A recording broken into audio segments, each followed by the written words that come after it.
Julian Schutze from Blood and Iron Martial Arts, here to give you solo Messer drills.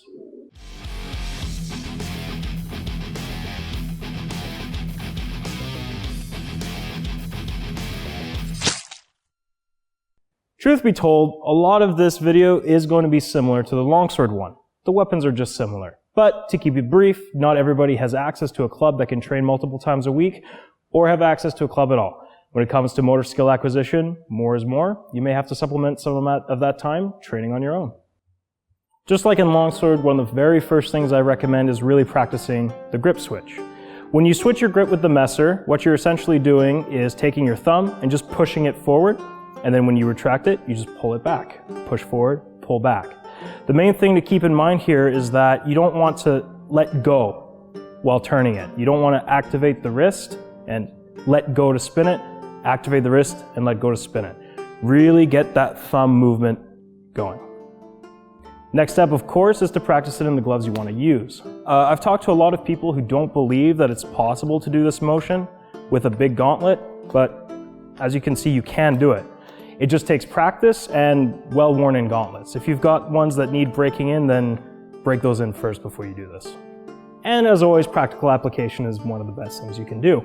We're going to do the opposite of the longsword video, so instead of opening with switching the grip, we're going to start in a grip switch, open with whatever you'd like. In this case, I'll do a Shielhao. And then I'm going to step around while switching my grip to a long edge cut. And then from here, withdraw. As we all know, movement is one of the most important things you can train, and realistically, there's no such thing as overtraining it. So we're going to do more. We're going to work on our springing steps to the side. In the manuscripts, they suggest doing a springing step while performing a crooked cut.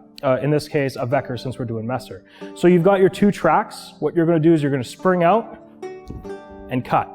Spring out and cut.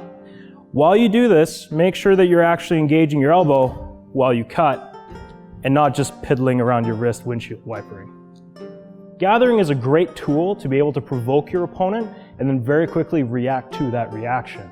So an example of this would be to gather while provoking with a thrust and then play around with different alternatives while you finish that step. Wind to the other side. You can maintain the thrust or cut around. Play around with it.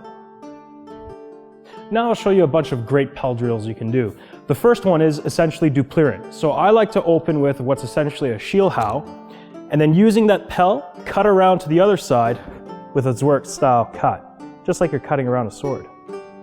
This next one is fairly similar to the gathering drill we were just doing, but with an actual target we can hit and circle around.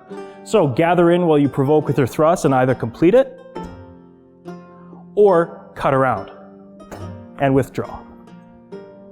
You can get some sneaky thrusts off from your crump position. So spring offline while you crump, snap that thrust in, and then withdraw.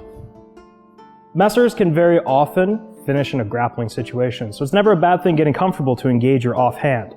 So enter however you'd like, and then as you close in, make sure you maintain pressure with the sword, engage your offhand, hard contact, and then either cut or thrust. If you're not exactly comfortable grappling, learning how to exit a close situation is real good as well. So start real close in a nice strong bind, and then practice circling out and away while throwing cuts to keep your opponent at bay. Just remember, practice does make permanent. So if you train poor form, you're just going to affect your biomechanics during your regular training. It's not a good thing. So make sure you have a nice open discussion with your instructor, show them what you're doing, or film yourself and review it. Or check out our Patreon tier to have us give you direct feedback on your form. At any rate, if you're not going to put in the training, you're not going to get those results.